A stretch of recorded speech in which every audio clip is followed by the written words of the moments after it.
I love MMORPGs. Oh god, that feels good to get off my chest. MMOs throughout the past decade have been the subject of a lot of criticism, and a lot of it has been warranted. The majority of the long-running games have devolved into microtransaction-ridden quick-time event simulators. The best games in the genre are repetitive, even at their earliest stages, requiring you to kill 20 of this monster, collect 15 of that thing, and the grind only gets crazier the further you progress until you find yourself investing hundreds of hours for the most minor upgrades or cosmetics. Today, MMORPGs aren't even the predominant multiplayer games. Call of Duty took that title a long time ago, and League of Legends, Fortnite, and Valorant have done nothing but widen the gap even more. So it's hard not to take a step back and think, oh wait, do these games kind of suck? Sometimes even I think that these games suck. But day in and day out, there I am, logging back in to play. And not because I feel like I have to, but because I want to. It's not an addiction, I can quit whenever I want. It's almost 2025, which means I've been playing MMORPGs for almost exactly 20 years. That also means I've been bald for almost 30 years, and I'm not alone. There's plenty of bald people out there, but there are even more people who play MMORPGs. So, why the heck are they playing these games? Well, frankly, I think that comes down to a few key factors that center on one thing. And to explain that one thing, I'm gonna have to get a little pretentious. Okay, I'm gonna get really pretentious. Yep, that's right, it'll be 17 extra large pizzas for delivery immediately, that's right. Yep. Hi, I'm Idle, the person who made the video you're watching right now. You're probably wondering why I just ordered 17 extra large pizzas, and that's because I'm a very busy boy. I had to make videos and play MMORPGs. The grind just doesn't stop. Luckily, today's sponsor, Control, can get us back on track to not feeling like utter garbage every time we order delivery. If you're looking to eat healthier meals or just lose weight, then meal replacement shakes are a really great option. Control's meal replacement shakes not only taste really goddamn good, but they make me feel full for an extra 3 hours, which means I can keep editing or grinding for as long as I want. These shakes don't just help you feel full, they also have great nutrients in them, like 23 grams of protein, only 1 gram of sugar, 8 grams of fiber, and only 230 calories. If you're interested in trying Control, which I do strongly recommend you do because it just tastes so good, then head to drinkcontrol.com/idle and use code IDLE at checkout to get 10% off your order. Or if you want to save even more, you can talk to this little guy in the corner of the screen. Have you been wondering who that is? Yeah, I have. Okay, well, you should have asked. That's Moonbounce. Moonbounce is a Chrome extension that lets you hang out, play minigames, and collect rewards with anybody on the same page as you while you're surfing the web. And for a limited time on Moonbounce, you'll be able to collect and combine different cereal ingredients to unlock discounts of up to 20% on Control. And for the first hour after this video is posted, I'll be hanging out on Moonbounce myself, so come check it out. So remember to use the link in the description for 10% off your order of Control, and to use Moonbounce to potentially get even 20% off. In 1989, yeah, I told you it was going to be pretentious, a man published the idea of something called a third place. A third place is a social space where people can connect with others outside of their usual routine. Places like a bar, a coffee shop, the pub, the bar, all of these are examples of third places. It's called a third place because Earth is the third planet from the sun, in my opinion. In Ray Oldenburg's opinion, a third place is called that because it is specifically separate from home and work, the first and second places. Ray is probably right because he was the one who coined the term. Ray felt that the existence of a social space that wasn't tied to someone's home or their office or their Microsoft Teams meeting was key to a happy and healthy life, and TV has only reinforced that narrative. The TV show Cheers is all about a third place, in this case the bar where Cheers and all his friends hang out. I don't know, I've never watched the show before. Or on Friends, they're almost always at their third place, the coffee shop. This is a great testament to Ray's theory since all of the characters on Friends are extremely well-adjusted people. I tried attacking 2 women, did not work. Maybe we could attack them together. Unfortunately for Ray, he felt that third places were dying thanks to the suburbanization of America and the West, forcing families further and further away from the central hangout spots and walkable neighborhoods, therefore discouraging participating in third places. But the destruction of American society wouldn't last forever, since a few short years after Ray first talked about third places, God created the world. of Warcraft. MMORPGs and the internet also, I guess, changed the game when it comes to filling in the gap of third places that a lot of people had in the mid to late 2000s. They provided a world that friends could enter and adventure through together, places for people to sit, talk, and play separate from the stresses of day-to-day life. Growing up, that's the role MMORPGs played for me. All of my friends would always log on to RuneScape after school, not just to grind out levels and finish what we thought were the hardest quests in the world, but to hang out, make random RuneScape YouTube videos, and just talk. It was a place where we could just freely hang out, something that isn't available to most 10-year-olds, weirdly. Recently, with that thing that happened in 2020, it was MMORPGs that kept me connected with so many of my friends. One of the few third places that hadn't been affected by the lockdown that closed down everything. Games had obviously been around for a long time before the first MMORPG, and they filled a similar void. Inviting friends over to play Super Smash Bros. Or GoldenEye as a kid was really an example of a third space, just in your parents' basement.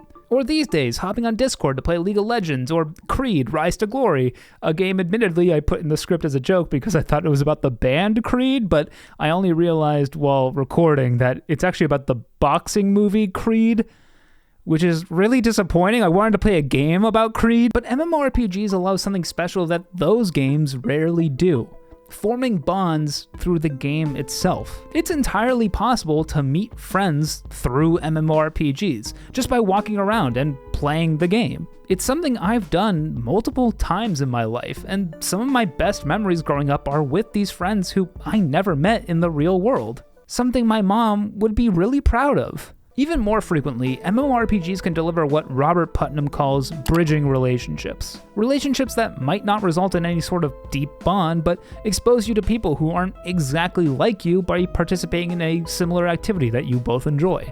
And now I know what you're thinking. Did I really just bring up famed political scientist Robert D. Putnam in a YouTube video about MMORPGs right after I cited sociologist Ray Oldenburg? Yes, I did, but only because that connection was made for me in an academic paper from the University of Illinois and the University of Wisconsin on third places and online games.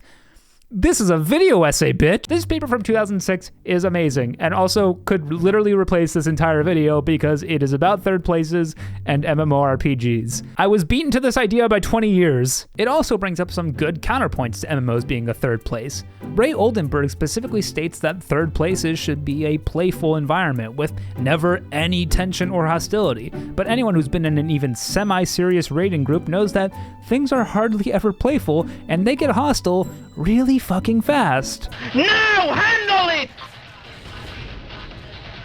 Fuck! In these cases, MMORPGs can start to feel like work according to this paper, which, if this is what your work sounds like, quit.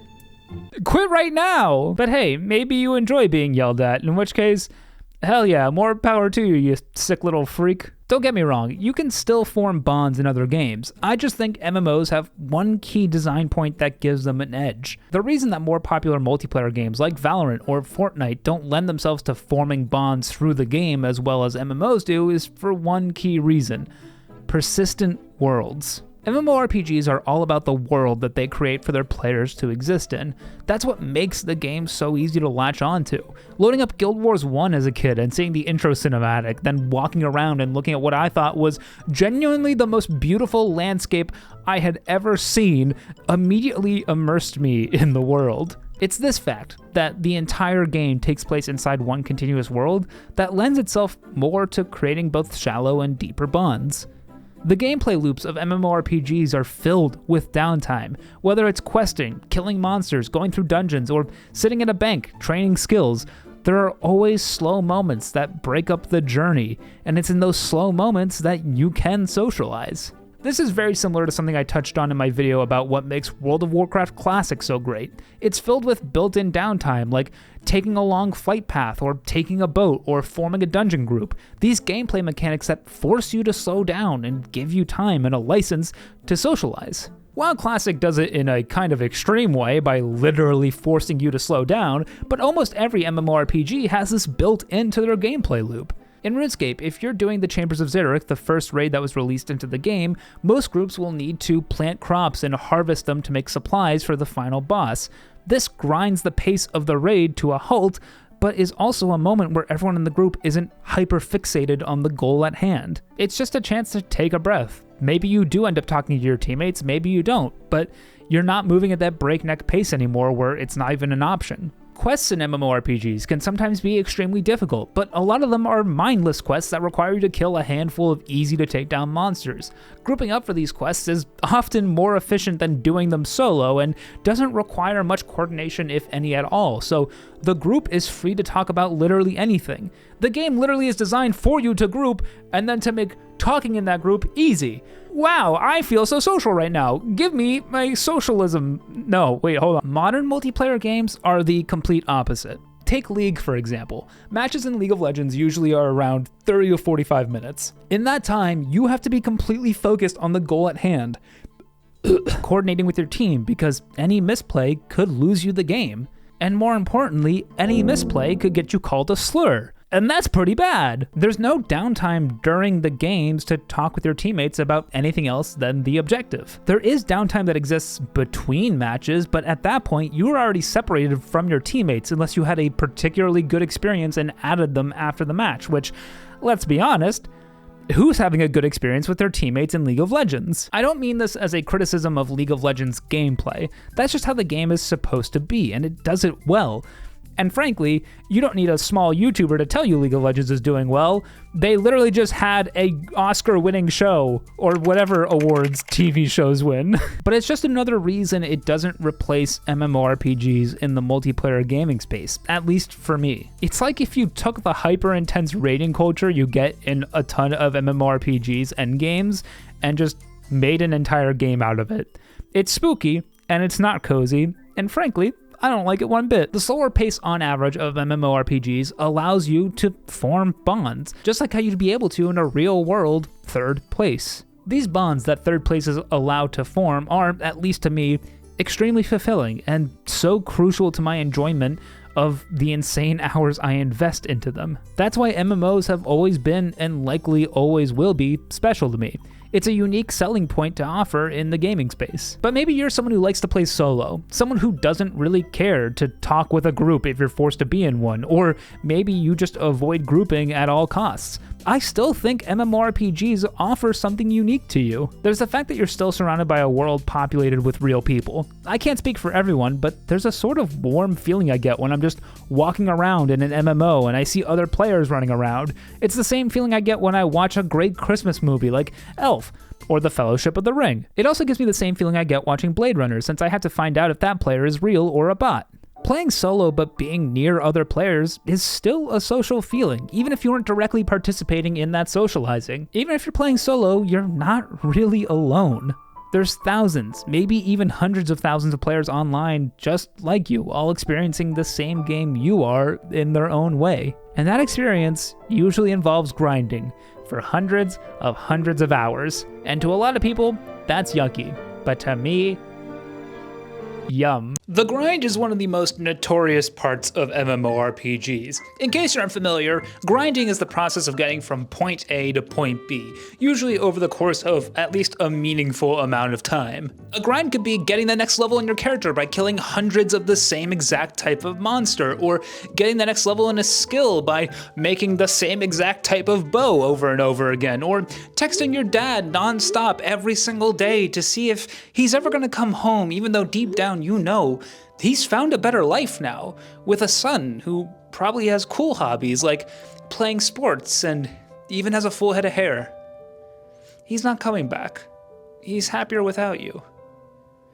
You could also be making a lot of potions. If that sounds all very unappealing to you, you're not alone. It's the #1 reason that players often bounce off of MMORPGs as a genre. But speaking as someone who's trapped on the inside and has probably been gaslit since childhood into thinking it's a good gameplay loop, I really love grinds. No other genre requires the same amount of average time investment as MMORPGs do, but at the same time, no other genre has the buildup of little accomplishments that eventually turn into grand achievements like MMOs do. One non-MMO I often find myself thinking about is Modern Warfare 2, the second to last good Call of Duty game. It has come to my attention while researching this video that there's another Modern Warfare 2.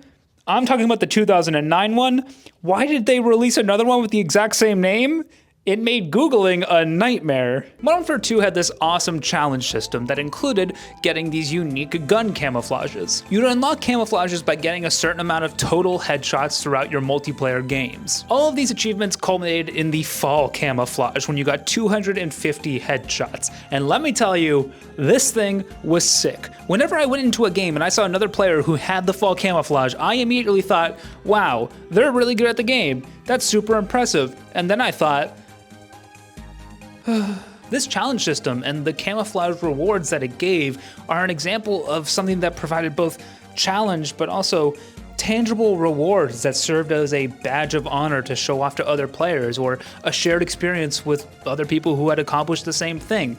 I know that sounds lame, but that's really how it felt to me and tons of other people. There's something about reaching a milestone, even if it results in the most meaningless little cosmetic, that just feels really good, especially when you can share that with others. Just like the fall camo skin, when I was a kid walking around RuneScape, it was amazing to see other players who had their skill capes on. To get a skill cape, you had to reach the maximum level of 99 in a skill. That meant a minimum of 300 hours of grinding back in the day, and that was just for the quicker skills.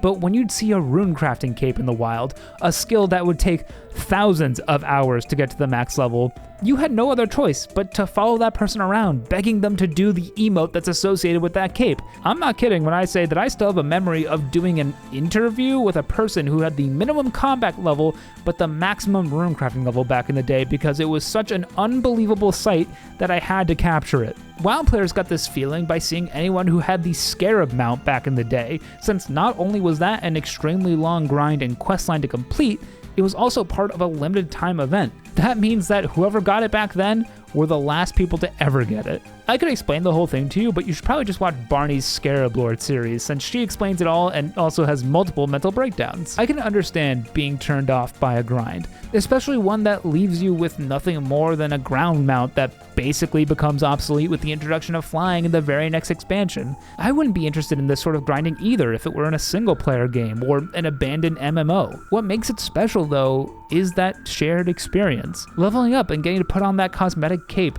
killing the same boss over and over again until you finally get the rare mount, collecting 11 million leather chaps so you can have 11 million leather chaps and prove to everyone without a doubt you do have autism. All of these things are status symbols that, as weird as it might seem from the outside looking in, meant something in these worlds, and it felt really special. Like I said before, with the people who had these same achievements as you, who could see the cosmetic or the boss drop that you had, it was this instant shared experience, a connection that didn't require any messages to be sent between one another. And for people who hadn't had that achievement yet, it was something to strive towards, like seeing a 99 cape in RuneScape motivating me to get my first 99 as a kid. It's really, really hard to design something like this intrinsic motivating factor in a single player game. In a multiplayer game, it happens naturally. So even though they might not have been designed as part of the social experience of MMORPGs, these grinds are. They are a social aspect of the game that contribute to it being this third place. Or for people who are more well-adjusted and already have a third place in the real world, it might be a fourth place, or a fifth place, or a sixth place, or a seventh place. That's why, in my opinion, MMOs can get away with doing these crazy grinds, and they're the only genre that can, and make it satisfying and rewarding and special. And that's what every single one of these points has come down to. At the end of the day, MMORPGs deliver what only MMORPGs can. Other genres tell better stories. They might have better gameplay design, better world design. Hell, they might even have strictly better multiplayer experiences. But none of these games have all of that combined into this one magical thing. So to me, MMORPGs remain special, and they remain something I'm excited to play, whether it's an old one or a new one coming out. They're still the only place I can really escape and immerse myself in a whole other world that actually feels alive. MMORPGs might be a third place, but they're first place in my heart. Oh, God almighty. Hey, you're a patron. Thank you so much for your support. Hey, you're a patron. I like you very much, cause hey, you're a patron. Patreon is where you're at. You went to the URL in the description and you gave me your money, and that's pretty neat. Hey, you're a patron. Thank you so much for your support. Hey, you're a patron. I like you very much, cause hey, you're a patron. Patreon is where you're at. You went to the URL in the description and you gave me your money, and that's pretty neat.